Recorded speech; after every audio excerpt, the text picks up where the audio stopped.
O ano? Gusto na kayo dyan? Oh, Jack! O ano na? Oh, Jack! Oh. Ayan na. Nakita mo. Malapit na maging lalaki ang kapatid mo. Nakapaalala sa akin yung pinag-usapan natin. Papakasalan ko nga ang lalaking makapagpapabago dyan sa kapatid ko, okay? Jack! Ah. Baka namang maunahan pa ako ng iba riyan. Malaki na yata ang hirap ko rito. Pwede ba, Baldo? Eh, lamang na lamang ka na nga sa ibang lumiligaw sa akin, eh. Hindi ko pa nga nasasabi sa kanila yung kondisyon ko, eh. Saka isa pa, ikaw naman pinakasiga dito, di ba? Ha? Sige, bahala ka na dyan, ha? Sisuwi mo. Eh, Jack! Ah, Jack! Ah.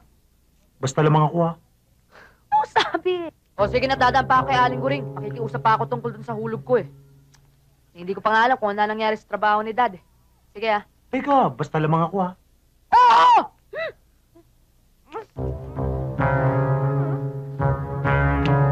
Jillian! Andiyan ka lang pala! Ay, bakla! Tumama sa palengke o hindi?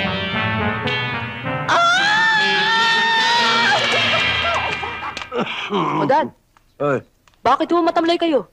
wala, konting pagod lang. Talaga itong senyorito ko, oh. Naku, sinasabi ko na nga ba, sasabit kayo, eh. Di kayo nag-iingat. Hindi mo naintindihan eh. Nakakatuwa nga. Oh? Saka alam mo yan taong yan, napakatinik. Mas matinik pa dun sa isdang kabase. Mabubuko rin ho yan. Nako, imposible. Imposibleng mabuko. Punong-puno. Taksan-taksan. Paul! Sige pa! Sige! Paul! Sige! Sige pa! Paul! Bilis! Rosemary. Ha? Oh, Rosemary. Ano ba, Teng-Teng? Auntie might hear us, ah? But, you know, Rosemary, your English, it's so delicious. Stop it na, Teng-Teng. You're making me loco, ah? Ah, yes, I'm really naloloko with you. When will you go out for the date with me? Ha? Saan tayo pupunta? Well, over there. Where? Diyan. Diyan? Oh. Where? Eh, basta dyan na lang. Kung masyado. Teng-Teng, how will I tell Auntie that we will go out and go diyan? Ang bihira naman buhay to. Why? Do I look like a... Don't be silly. Oh, so tell me, just call my name and I'll be there. We'll see. But I guess kailangan kasama natin si Yoyong. Aba, okay lang. Basta kasama si Bing. Oh, gee, oh my, oh God. Rosemary, I'm making papel to you, not your pinsan. I'm sorry, Teng-Teng. But I don't think my auntie will let me go out without a chaperone. Hi! Rosemary? We have plenty of customers to the left and to the right. And you are making chismis to this anak na kalawang na ito. Auntie naman, nagkwekwentuhan lang naman kami ni Teng-Teng, ah. Rosemary, you climb the stairs. Auntie! If you don't want to climb the stairs, you cook the kitchen. At ikaw naman, Teng-Teng. Kung gusto mo mangumpisal, pumunta ka doon kay Padre Cruz sa simbahan, hindi dito. Nagpapahinga lang po ako, Aling Tinay eh. Tignan mo itong tinamaan ng lintik na to. Ginawa mo pang luneta itong karinderya ko. Bilis-bilis mong kumain at lumayas ka na. Orimitado! Orimitado! Haling tinay! Kinita po si Bing! Isinama ho ng Orimitado! Dila doon sa pinong ng munisipyo! Baka uuwi ho Ha? Ano? Oo, nagkakagulo nga mga tao, di magkamayaw. Ha? Teka na. Oo. Dali, tignan natin. Aleta, si Becky ang nagtatrabaho para sa perang yan. Nakikisali lang tayo ah. Kaya huwag mo siyang pagsasalitaan ng ganyan. O, tingnan mo! Magtrabaho tayong lahat para walang sinusumbatan. Nay, tama naman ho si Chongo, Rio.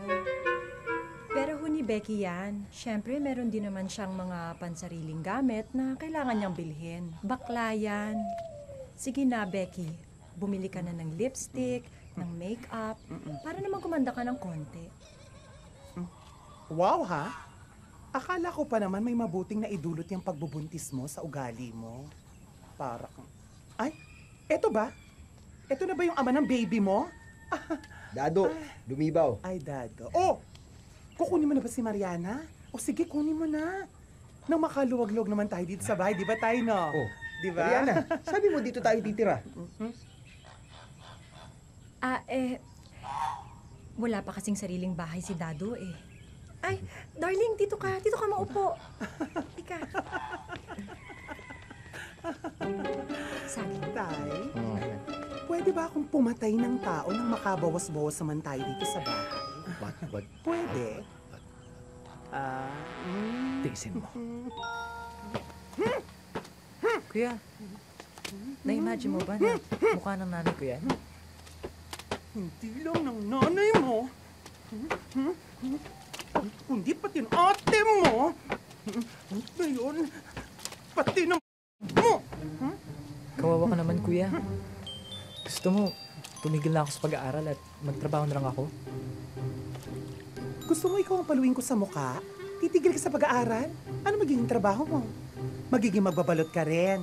Ganon. Eh, hirap na hirap ka ni. Eh bakit ikaw ba naglalaba? Yung pisikal na pagod. Pero alam mo kung anong masakit? Ha?